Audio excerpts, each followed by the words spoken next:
Thank you for joining me today for a very special edition of our COVID Comms cast. I'm Kirsten Bruce, I'm the Principal of VIVA Communications. Today I'm talking to someone with whom I've had the privilege of working with over many years on annual flu and pneumococcal pneumonia public health campaigns. Professor Robert Booy is an internationally renowned infectious diseases paediatrician and immunisation expert. Today, I will ask Professor Booy to share his thoughts on COVID-19 and the implications of the virus on Australians, to describe the barriers that scientists face in developing a coronavirus vaccine, and most importantly, to outline his latest project, Omega Infectious Science. Welcome, Professor Booy. Thank you for joining us. Thank you. It's great to be with you. Professor Booy, how does the coronavirus differ to the flu virus, and why has this virus reached pandemic proportions so quickly in comparison to the flu virus? Well, they are actually both called RNA viruses. That means they're very small, and when they go to replicate themselves, they're inaccurate. So they mutate very easily, both of them. And that's why we have lots of vaccines for the flu, and we need to change it every year. For corona, we've got hundreds of people trying to develop a vaccine, but no vaccine at all yet. But I think with corona, the polymerase, the enzyme which helps the virus to make babies, progeny, that enzyme is more accurate.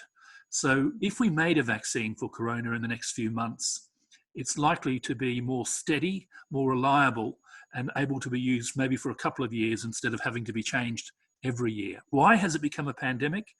Well, there's some simple reasons. It's adapted to humans. That's the first thing. The fact that it can transmit between humans is really important. The particular coronavirus that we've got, COVID-19, has jumped from some kind of animal, we're not sure what, but probably a bat, and it's jumped into humans, and it's been able to transmit not just easily, but very well. What impact, if any, do you think COVID-19 related social distancing measures will have on flu and pneumococcal pneumonia infection rates this winter? Well, social distancing has been extremely important in the last 2 months in shutting down this virus. We've been particularly successful. We've done our social distancing very well. We're at real danger now. We're at a point where we're relaxing social distancing. People are getting to a point where they think, oh, well, maybe it's not so bad. They're forgetting the horrors of the UK, the horrors of Italy, of the US. And if we're not careful with our social distancing over the next few months, we could get a secondary surge, which is worse than the first. And so social distancing is really important. What it's going to do, and what it's already doing for flu, is that the rate of flu, the incidence of flu, has dramatically declined in the last 2 months. It was on an up curve in January, February, and then when social distancing came in, it led not only to the control of corona, COVID-19, but also to flu and other viruses which transmit through person-to-person human contact. What will be the implications, if any, for those Australians who are not on this occasion going to be exposed to the coronavirus? Well, that's a really interesting question, because the coronavirus will still cause trouble if you get it later on. The likelihood is, if you're an older person and you get it in the next few months or next year, it will still be really nasty. There is, however, a chance that the virus will mutate to a slightly less severe form. And if that were the case, and if that variant became the dominant virus, then there is a chance that next year and the year after, it'll become more like a cause of a cold rather than of a severe pneumonia. If we get a vaccine at the end of this year or next year, and if that vaccine gets made in millions and it gets distributed and it's safely given, then we can protect the population. But that's not a near prospect, that's at least a medium prospect, end of the year next year. What are the major barriers scientists face in developing a coronavirus vaccine? So there are several reasons why we've not yet been able to make a vaccine, and it relates to the virus itself, to the human immune response not being totally understood, and to concerns about whether whatever vaccine we come up with, whether it will be safe. There's a history in vaccine development for viruses which tells us that we have to tread carefully and we have to produce a product which is safe. A particular concern with making a vaccine against corona is that it has to be really effective because it's got to protect elderly people whose immune systems are poor and don't respond as well to vaccines. What are the major learnings involving Australia's response to coronavirus to date that we need to consider should another pandemic occur? One of the simple learnings is that we've reinforced the importance of good old infection control, hand washing, respiratory etiquette, where you blow your nose and throw the tissue away, you use the crook of your arm to sneeze into. All those simple things we've done pretty well, and they've worked. Another learning is we really shouldn't be messing with animals. So these live markets in China are a cause for real concern.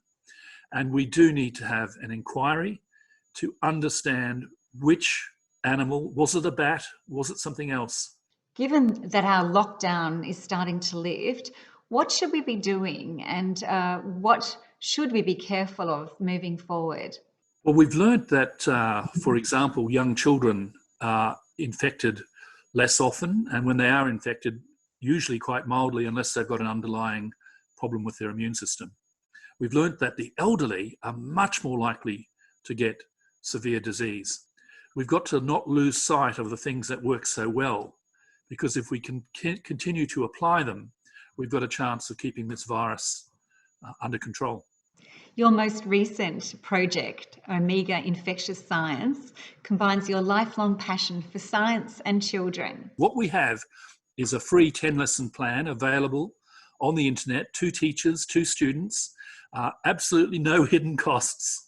The 10 lessons look at ethics, statistics, vaccinology, safety, all the relevant issues to help students have practical examples of why science is important.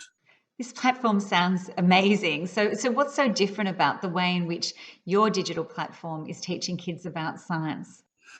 What's different is that we've consulted the experts and interviewed them. I've personally interviewed great Australian scientists like Michael Good, Peter Doherty, Nobel Prize winner, Ian Fraser, the inventor of the HPV, human papillomavirus vaccine. We've got an interview with Margaret Blackwell, another Australian Nobel Prize winner. Plus we've developed games and exercises and presentations which are clear and short and sharp so that students can understand. And there's also the vehicle for sending questions and us providing answers to things that really concern students who are 13 or 14 and doing the course. What do you hope to achieve with Omega Infectious Science, and how can students access your platform? What we want to do is inspire students to be part of the process, either directly or supportively around the science of disease control and producing better and safer approaches to protecting not only humans but animals as well. How can they get it? It's pretty simple. omega.org.au.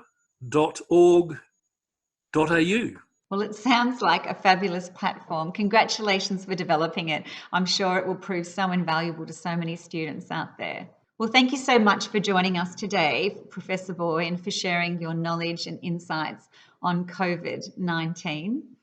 For further COVID Comms Cast interviews and stories, or for help with navigating the current issues-rich environment, please get in touch.